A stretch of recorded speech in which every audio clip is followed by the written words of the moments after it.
안녕하세요. 여러분과 함께 천일문 기본을 공부하고 있는 이기훈쌤입니다. 이번 시간에는요, 주어의 이해 파트를 들어가기에 앞서서 지난 시간에 문법에 대한 대략적인 설명을 드렸었는데 제가 저번 시간에 여러분들 이 내용을 안다 그랬어요? 모른다 그랬어요? 아마 모를 거라고 했었죠.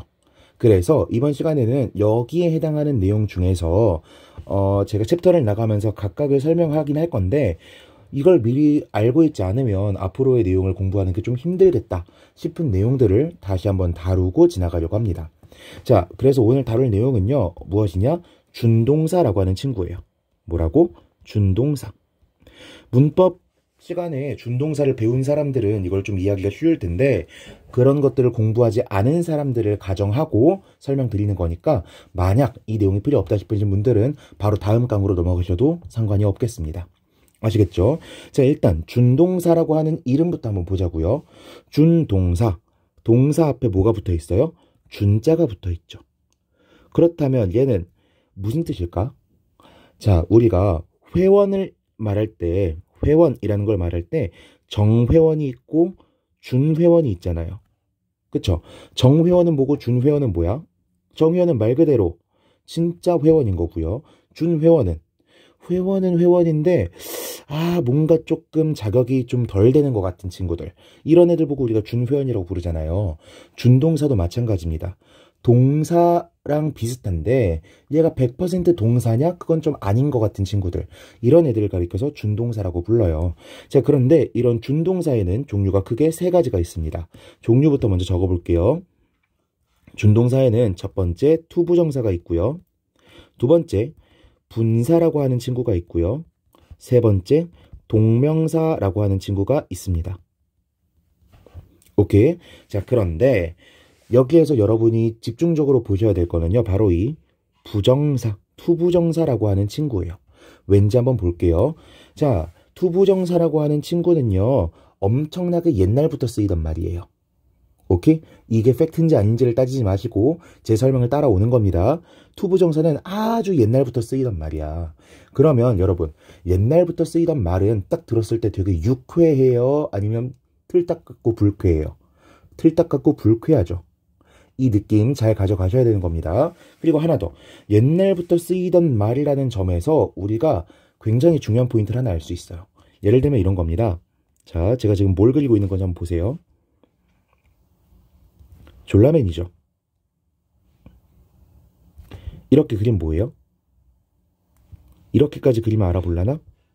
원시인을 그려놨죠. 자, 근데 제가 여기다가 이렇게 그려놓으면 원시인 중에서도 어떤 사람?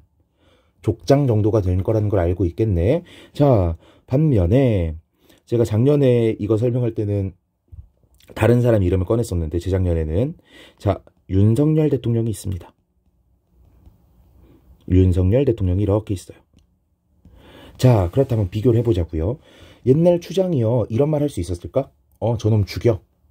그러면 죽였겠죠. 내가 먹고 싶은 게 있는데 앞으로 세금을 이만큼 내. 족장이 말할 수 있었을까요? 있었겠죠.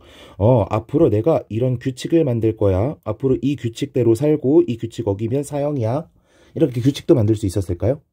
있었을 겁니다. 왜? 당시에는 족장이 혼자서 다 할 수 있었거든요. 그쵸? 근데 지금 우리나라 대통령은 어때요? 자, 내가 앞으로 법을 만들 거야. 쩍쩍쩍쩍쩍. 법 만들 수 있나요? 거의 못 만들어요. 그쵸? 저 친구 마음에 안 드는데 쟤 죽여. 이런 거 갑자기 명령할 수 있나요?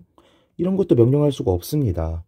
지금의 대통령이라고 하는 사람은 행정이라고 하는 아주 작은 부분밖에 할 수가 없다고요. 오케이?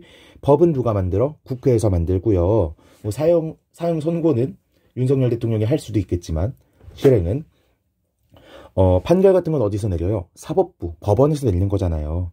즉 옛날에는 모든 걸 다 할 수 있었지만 이제는 한 사람은 한 가지 일만 할 수 있도록 바뀌었다고요. 다시, 옛날에는 어떻다고? 옛날에는 한 개가 모든 걸 했지만 현재는 한 명은 한 가지만 할 수 있는 시대로 바뀌었다고. 언어도 마찬가지예요. 투부정사를 옛날 말이라고 기억하자 그랬어. 그러면 이런 순서로 언어가 발달했다고 치자고요. 그럼 투부정사는 옛날 말이잖아. 역할이 하나였을까 여러 개였을까? 지 혼자 다 헤쳐먹었어요. 다시 옛날 말이니까 투부정사는 어땠다고? 지 혼자 다 헤쳐먹었다고. 그래서 자 일단 써놓을 테니까 천천히 외우세요. 투부정사는요 역할이 3개나 있어요. 무슨 기능? 명사적으로도 사용되고요. 형용사적으로도 사용되고요. 마지막 부사적으로도 사용이 됩니다. 지 혼자서 지금 역할이 몇 개나 있는 거야? 3개나 있는 거라고요. 그렇다면 분사나 동명사는 투부정사보다 나중에 생긴 말이라며. 그럼 얘네는 역할이 뭘까? 한번 따져보자고요.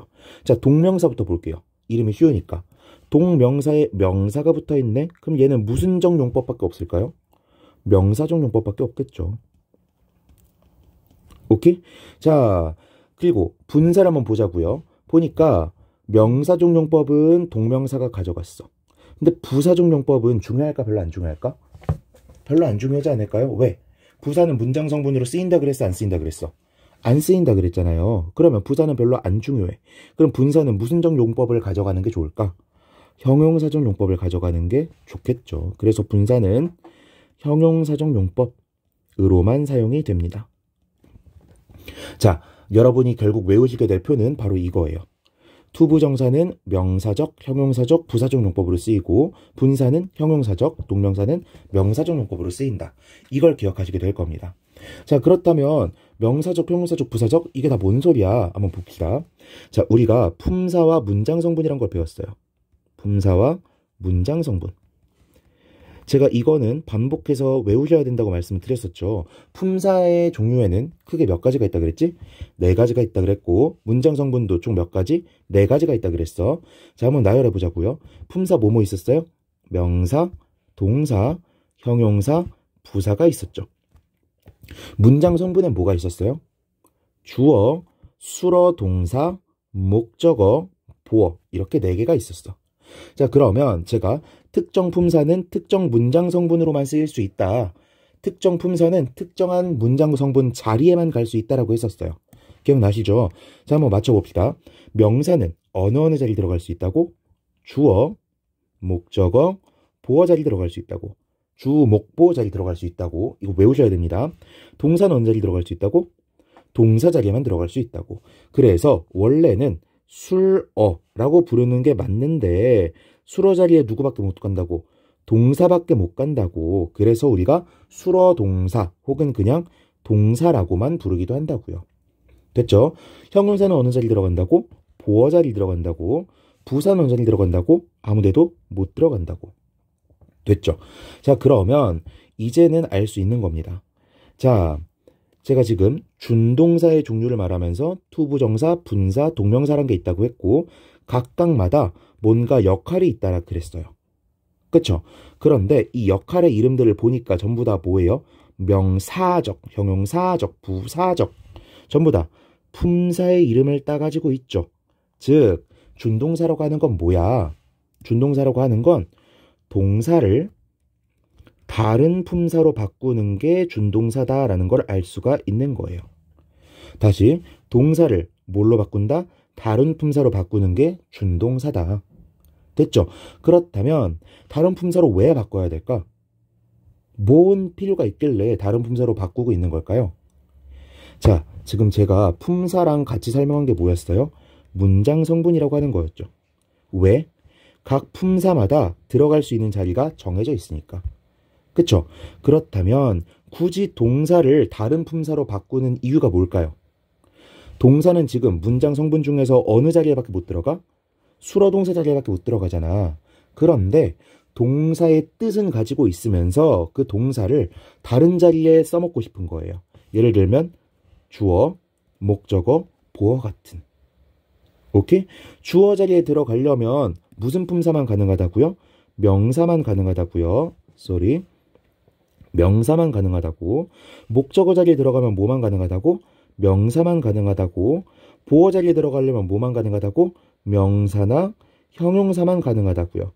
즉 동사를 동사를 주어, 목적어, 보어 자리에 넣고 싶어. 그런데 동사는 수어 동사 자리에밖에 못 들어간다며. 그래가지고 동사를 살짝 바꿔가지고 살짝 바꿔가지고 품사를 다른 품사처럼 바꿔주는 게 바로 뭐다? 준동사다라는 겁니다. 오케이. 자, 이번 시간에는요, 뭐를 중점적으로 배울 거라고 했어? 준동사 중에서도 투부정사라고 하는 애를 중점적으로 배운다고 했었죠. 오케이. 자, 그렇다면 한번 살펴봅시다. 투부정사는 무슨 용법으로 쓰인다 그랬죠? 명사적 용법, 형용사적 용법, 부사적 용법으로 쓰인다고 했습니다. 오케이. 자, 그렇다면 명사적 용법으로 쓰인다라는 건 무슨 뜻일까?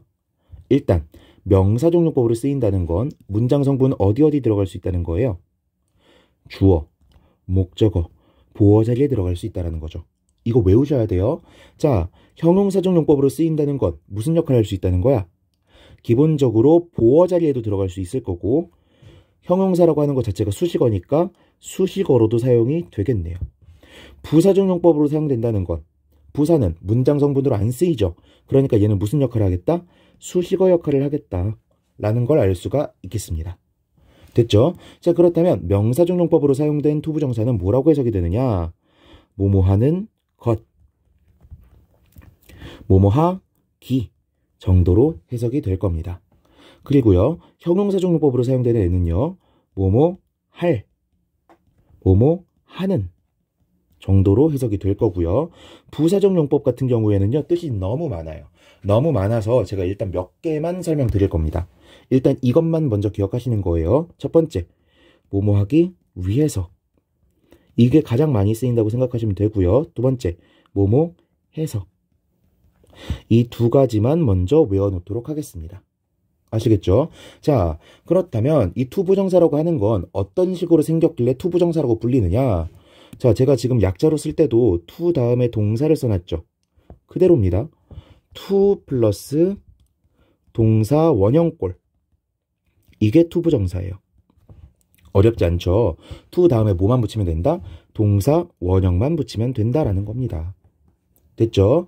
자, 그렇다면요. 투부정사가 이렇게 쉬우면 문법 시간에 따로 빼놓지 말고 구문하다가 설명하면 되지. 왜 이렇게 따로 문법 수업을 하고 있었겠어? 그쵸? 투부정사를 조금 더 설명을 할 건데, 투부정사에 대해서 설명한다기보다는 준동사라는 친구에 대해서 조금 더 설명을 할 거예요. 자, 준동사는요, 기본적으로 동사 원형에다가 뭔가를 붙이는 형태로 만들어진단 말이에요. 오케이? 그렇다면 기본적으로 준동사도 품사를 따지면 뭘까? 준동사잖아. 품사를 따지면 뭘까? 동사인 거예요. 그런데 무슨 적 용법, 명사적 용법, 형용사적 용법, 부사적 용법이라고 다른 품사처럼 쓰이는 거야. 오케이? 이거 기억하세요. 준동사도 아무튼 동사야. 그런데 다른 품사처럼 쓰이는 거라고요. 오케이? 그렇다면 다르게 말하면 동사처럼은 쓰일까 안 쓰일까? 동사처럼은. 자, 동사처럼 쓰인다는 게 뭐예요? 원래 동사는 어느 자리에 들어간다 그랬지? 수러 동사 자리, 수러 자리에만 들어간다 그랬죠. 근데 동사를 굳이 준동사로 바꿔줬잖아. 그러면 이 자리 들어갈까 안 들어갈까? 이제 안 들어가겠죠. 오케이? 준동사로 쓰는 순간에 바로 명사적, 형용사적, 부사적 용법으로 바뀌게 되고, 명사, 형용사, 부사가 들어간 자리는 어디라고?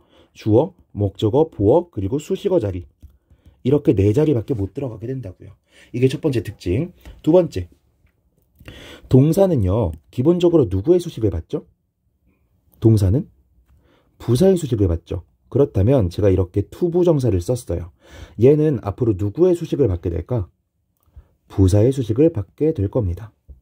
그쵸? 그리고 하나 더. 자, 제가 그 뜻을 그대로 사용하되 품사만 다른 애인 것처럼 쓰려고 쓰는 게 준동사라 그랬잖아요. 그쵸? 그런데 제가 저번 시간에도 그렇고 천일문 처음 강의 시작할 때도 그렇고 뭐라고 설명을 했냐면, 동사에 따라서 뒤에 무엇이 올 것인가가 결정이 된다 그랬고요. 동사의 의미를 완벽하게 만들어주기 위해서 뒤에 따라오는 친구들이 있다 그랬고, 이 친구들을 보충어다라고 부른다고 했었습니다. 그쵸? 그렇다면요, 투부정사로 쓰더라도 투부정사로 쓰더라도 원래 보어를 가져오던 친구는 뒤에 보어를 가져와야 될 거고요. 원래 뒤에 아무것도 안 가져오던 친구는 아무것도 안 가져올 거고요. 원래 뒤에 목적어를 가져오던 친구는 목적어를 가져오겠죠. 오케이? 즉 투부정사로 쓰이더라도 그 뒤에 아무것도 안 가져올 수도 있고요. 보어를 가져올 수도 있고요. 목적어를 가져올 수도 있고요.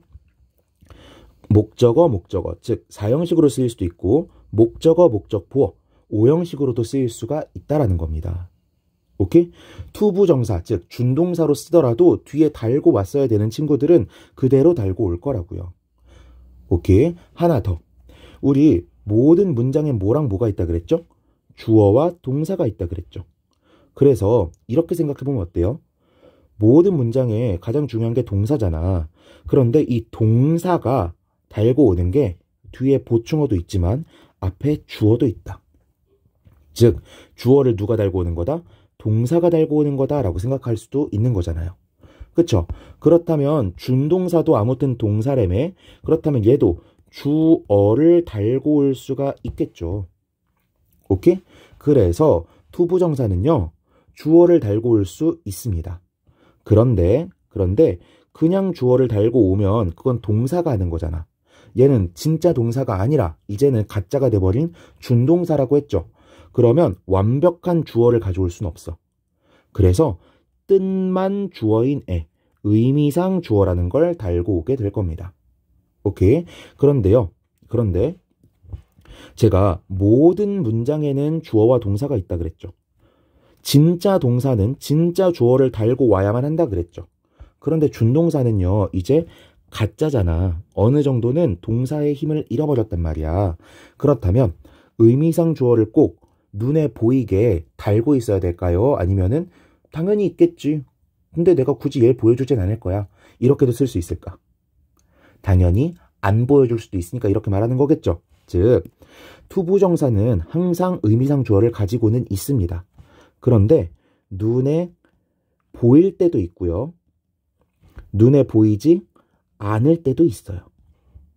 다시 눈에 보일 때도 있고요. 눈에 보이지 않을 때도 있다고요. 즉 안 써주면 눈에 안 보이겠지. 써주면 눈에 보이겠지. 오케이? 그렇다면 왜 안 써줄까? 안 써줄 땐 이유가 뭐겠어요? 너무 당연하거나 아니면 글을 읽어보니까 문맥상 파악할 수 있거나 아니면은 특정인이 아니라 일반적인 사람들 이 주어일 때는 안 써줄 수도 있는 거 아니겠어요? 그렇다면 눈에 보일 땐 어떻게 써줘야 될까? 그냥 주어니까 명사 이렇게 딱 하나 써놓으면 될까요? 안 될까요? 안 되겠지. 왜?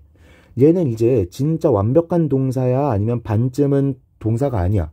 반쯤은 동사가 아니라고요. 그렇다면 뜻만 주어라는 뜻에서 그냥 명사만 달고 나오면 안 돼. 뭐를 달고 나와야 되냐면 앞에 for 이라고 하는 전치사를 달고 나와야 됩니다. 그래서 투부정사의 의미상 주어는 어떻게 쓴다? for 플러스 명사꼴로 쓴다. 오케이? 자, 그럼 정리해 봅시다. 자, 저희가 이번 시간에 배울 건 뭐였다고요? 준동사였다고요. 준동사 중에서도 누구를 예로 들어가면서 설명할 거라 그랬어? 투부정사를 예로 들어가면서 설명할 거라 그랬어. 그런데 투부정사 용법이 뭐뭐가 있다? 명사적, 형용사적, 부사적 용법이 있다. 이 용법들 다 알아야 되는데 이거 외우는 게 어렵지는 않더라. 왜? 우리가 배웠던 품사 몇 개 있다? 4개 있다. 명사, 동사, 형용사, 부사. 그런데 동사를 동사적으로 사용할 거면 준동사로 왜 써?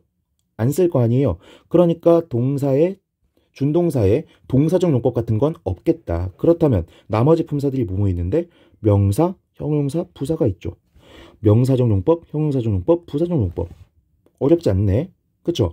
그리고 왜 굳이 투부정사로 바꿔가면서 이렇게 새로운 품사적인 역할을 준다 그랬죠? 품사는 왜 중요하다? 특정 품사는 특정 문장 성분 자리에 들어갈 수 있으니까. 동사는 수러 동사 자리에 밖에 못 들어가. 그런데 그 동사의 의미를 그대로 사용하면서 다른 문장 성분 자리에 넣고 싶어. 그러려면 일단 뭐부터 바꿔줘야 돼? 품사부터 바꿔줘야 돼. 그래서 사용하는 게 뭐다? 준동사다. 그래서 명사적 용법으로 바꾸면 이제 걔는 주어, 목적어, 보어 자리에 들어갈 수 있을 거고요. 형용사적 용법으로 바꾸면 형용사니까 보어 자리에도 들어갈 수 있을 거고 수식어로서도 사용될 수 있을 것이다. 얘가 부사적 용법으로 사용되면 수식어로 사용이 될 수가 있을 것이다. 됐죠? 그런데 투부정사는 이렇게 여러 가지의 용법을 가지고 있어. 왜? 옛날 말이니까. 그런데 이것보다 더 나중에 사용된 분사나 동명사는 지금 윤석열 대통령이 행정 말고나 아무것도 못하는 것처럼 기능을 딱 한 가지씩만 가지고 있더라. 자, 동명사부터 보자 그랬어요. 동명사는 이름부터 명자가 들어가니까 명사적 용법으로만 쓰이겠다라는 걸 알 수가 있겠죠. 그런데 분사는 그러면 무슨 용법으로 사용되겠어? 명사적 용법은 이미 동명사가 가져갔어. 부사는 문장 성분으로 안 쓰이는 떨거지야. 그렇다면 남은 게 뭐밖에 없어? 형용사적 용법밖에 없네. 그래서 형용사적 용법을 가지게 된다고요. 자, 그렇다면 준동사 일반에 대한 것들은 전부 다 설명했습니다. 그런데 우리가 진짜 중점적으로 볼 건 뭐라고? 투부정사라고 했었죠. 그래서 투부정사를 조금 더 들여다보니까 형태는 어떻게 된다? 투에다가 동사 원형을 붙이면 된다. 어렵지 않다. 그런데 투부정사의 용법은 뭐뭐가 있다? 명사, 형용사, 부사적 용법이 있다. 명사적 용법으로 쓰인다는 건 어느 자리 들어간다는 거다? 주어, 목적어, 보어 자리 들어간다는 거다. 그리고 명사적 용법으로 해석이 되면 뭐라고 해석이 된다? 뭐뭐 하는 것, 뭐뭐 하기라고 해석이 된다. 형용사적 용법으로 쓰이면 뭐뭐 할, 뭐뭐 하는 이라고 해석이 되고요. 부사적 용법은 뜻이 너무나도 많다. 6개에서 8개 정도가 되는데 이걸 언제 다 외우고 있냐? 이거는 나중에 투부정사의 부사적 용법 파트에 가면 그때 외우도록 하고 일단은 뭐뭐 하기 위해서 뭐뭐 해서 이 2개만 먼저 외우도록 하자. 라 그랬습니다. 자, 그런데 투부정사를 여기까지만 배울 거면은 그냥 구문 해설하다가 가르치면 되는데 왜 따로 시간 내서 가르치고 있느냐? 투부정사는 준동사에 속하는데 준동사라고 하는 게 몇 가지 성질을 가지고 있기 때문이다. 그 성질이 뭐뭐 있다? 자, 첫 번째, 동사는 누가 꾸며준다? 부사가 꾸며준다. 그래서 준동사도 부사가 꾸며준다. 이게 첫 번째 성질이에요. 두 번째, 동사는 지 의미를 완성시키기 위해서 뒤에 보충어를 달고 나와야만 한다. 그런데 동사에 따라서 따라 나오는 보충어가 결정이 된다고 했었다. 그래서 동사가 뭐냐에 따라서 뒤에 아무것도 안 달고 나올 수도 있고 보어만 달고 나올 수도 있고 등등등등을 달고 나올 수도 있다. 오케이? 투부정사는 그래서 뒤에 뭔가를 달고 나올 수 있다는 걸 꼭 명심해야만 할 것이다.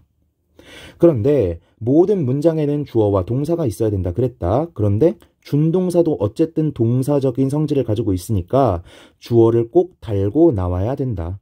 근데 준동사는 이제 완벽한 동사가 아니니까 직접 말을 할 수도 있고 말을 하지 않을 수도 있다. 말을 하지 않는 건 왜 그렇다? 너무나 당연한 애거나 문맥상 추론이 가능하거나 너무 일반적인 사람들, 일반적인 사물들을 가리킬 때 그렇다. 즉 보이지 않는다고 해서 의미상 주어가 없는 게 아니라 그냥 안 써준 것뿐이다.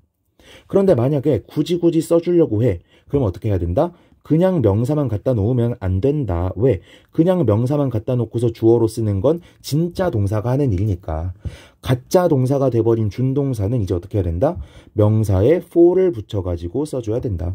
그래서 for 플러스 명사 혹은 for 플러스 목적어. 왜? 전치다 다음에는 목적격 명사만 나오니까 for 플러스 목적격 목적어 이렇게 부르는 쌤들도 있을 거라고요. 아무튼 for 플러스 명사만이 투부정사의 의미상 주어로 쓰일 수가 있겠다. 이렇게 정리하면 투부정사의 일반적인 내용과 준동사의 일반적인 내용을 거의 다 다룬 거라고 볼 수가 있겠습니다. 됐죠? 그런데 다시 거꾸로 넘어가 보자고요. 이번 챕터의 이름이 뭐였어요? 주어의 이해였죠. 그래서 주어 자리에 나올 수 있는 준동사의 종류로 제가 투부정사뿐만 아니라 뭐도 있다 그랬어. 동명사도 있다 그랬죠. 왜? 동명사도 명사적으로 사용된다면서요. 명사적으로 사용되니까 당연히 주어 자리에 나올 수 있겠지. 오케이? 그렇다면 동명사에 대해서 왜 깊게 설명하지 않느냐? 왜겠어요? 제가 거의 다 설명을 해놨거든요. 자, 보니까 투부정사의 명사적 용법 해석 어떻게 한다 그랬어요? 뭐뭐 하는 것, 뭐뭐 하기라고 한다 그랬죠. 동명사도 명사적 용법이 있다 그랬는데 그렇다면 동명사도 명사적 용법으로 사용이 되면은 해석을 어떻게 하겠어요? 뭐뭐 하는 것, 뭐뭐 하기라고만 해석하면 되겠죠. 그렇다면 우리가 신경 써서 봐야 되는 건 누구밖에 없을까? 동명사의 형태 말고 없는 거예요. 동명사는 어떻게 생겼냐면요. 동사 원형에다가 ing를 붙여주면 됩니다. 쉽죠? 동사 원형에 뭐만 붙여주면 된다? ing만 붙여주면 된다. 자, 그렇다면 이제 투부정사와 동명사에 대한 대략적인 내용은 다 설명드렸습니다. 이 내용을 바탕으로 다음 시간부터는 간단한 문법 해설 플러스 구문 해설, 이렇게 진도를 나가게 될 거예요. 문법 설명할 게 많은 경우에는 문법 설명을 따로 빼서 설명할 거고요. 문법 설명할 게 별로 없다? 그러면 문법이랑 구문을 합쳐서 촬영하게 될 겁니다. 아시겠죠? 자, 이번 강의가 도움이 되셨다면 좋아요와 구독 눌러주시면 감사드리겠고요. 약 30분이나 되는 긴 강의 동안에 제가 영어 문장을 하나도 써놓지 않고 문법만 줄줄줄 설명했어요. 그래서 여러분이 생각 정리가 잘 안 될 수 있는데 바로 구문 해설로 들어가게 되면은 생각 정리가 될 거니까 너무 걱정하지 마시고 제가 설명했던 그 방식 그대로 한번 줄줄줄줄 혼자서 읊어보시면서 문법 복습하시고 다음 강의 들어주시면 되겠습니다. 이번 강의가 도움이 되셨다면 좋아요와 구독 눌러주시고요. 어려운 점이 있으셨다면 오픈 채팅으로 들어오셔서 질문 남겨주시면 답변 드리도록 하겠습니다. 이상 강의 마치도록 하겠습니다. 수고하셨습니다.